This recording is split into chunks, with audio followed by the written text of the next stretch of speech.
केडगावमध्ये काव्य स्पर्धा होत्या, त्यासाठी मला जायचं होतं. मग मी माझ्या मैत्रिणीच्या घरी मुक्कामी थांबणार होते, कारण दुसऱ्या दिवशी 9 वाजता स्पर्धा होत्या. म्हणून गेले आणि पत्ता तर सांगितला, पण जायचं कसं पाहत पाहत गेले. आणि अचानक माझी उषा मला भेटली, माझी वर्गमैत्रिणी. हायस्कूलमध्ये आम्ही 10वी पर्यंत एकत्र होतो आणि अचानक तिला पाहिलं ना, तिला कडकडून मिठी मारू का तिच्या गालाची पप्पी घेऊ की काय करू, मला असं झालं होतं. म्हणजे मुलं बाळं झाले आम्हाला, आमचे लग्न झाले तरी भेटलो नाही आणि अचानक असं भेटलो, एकदम इतकं छान वाटलं ना मला. काय सांगू तुम्हाला, मी कल्पना करू शकत नाही, इतकं सुंदर वाटलं ना भेटून तिला. आणि आपण म्हणतो की प्रत्येक क्षेत्रात म्हणजे कुठं पण जाऊ द्या, महिला कुठल्या क्षेत्रात असू द्या तरी अव्वलच असतात. तसं हिचं हे साड्यांचं दुकान आहे आणि तिच्या म्हणजे इतके कस्टमर येतात ना, रोडच्या कडेलाच माऊली कलेक्शन म्हणून दुकान आहे तिचं. इतकं सुंदर आहे ना, साड्या पण इतक्या आकर्षक आहेत ना, पाहिलं ना गिराईक नुसतं पाहायला आलं ना तरी साडी घेऊन गेल्याशिवाय राहतच नाही, इतकं भारी. लहान मुलांचे कपडे, साड्या, ब्लाऊज पीस, परकर, ड्रेस, शाळेचे ड्रेस, स्वेटर, जर्किंग, काय म्हणाल ते सगळं, आंतरवस्त्रसुद्धा सगळं सगळं आहे.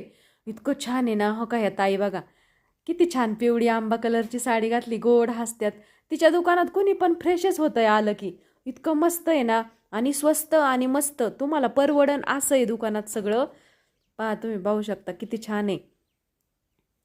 माझ्या मैत्रिणीसारखंच गोड तिचं दुकान आहे आणि रंगीबेरंगी कलरचे कपडे तिच्या दुकानात इतके सुंदर आहेत ना, आकर्षक असे, इतके भारी आहेत ना, लय मस्त आहेत.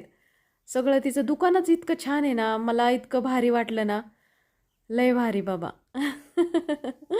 तिला पण खूप बरं वाटलं मला भेटल्यावर. आणि गिराईकं नुसती येत्यात जात्यात येत्यात जात्यात. प्रत्येक साडी ती ना अशी म्हणजे आपल्याला परवडन असं, म्हणजे कपडा असू द्या, साडी असू द्या, आपल्याला परवडन ना ह्याच्यातच देणार ती. आला बाई माझ्या नवऱ्याचा फोन. हॅलो हॅलो, थांबा हो, मी माझ्या मैत्रिणीच्या घरी आले. तुमचं काय हो?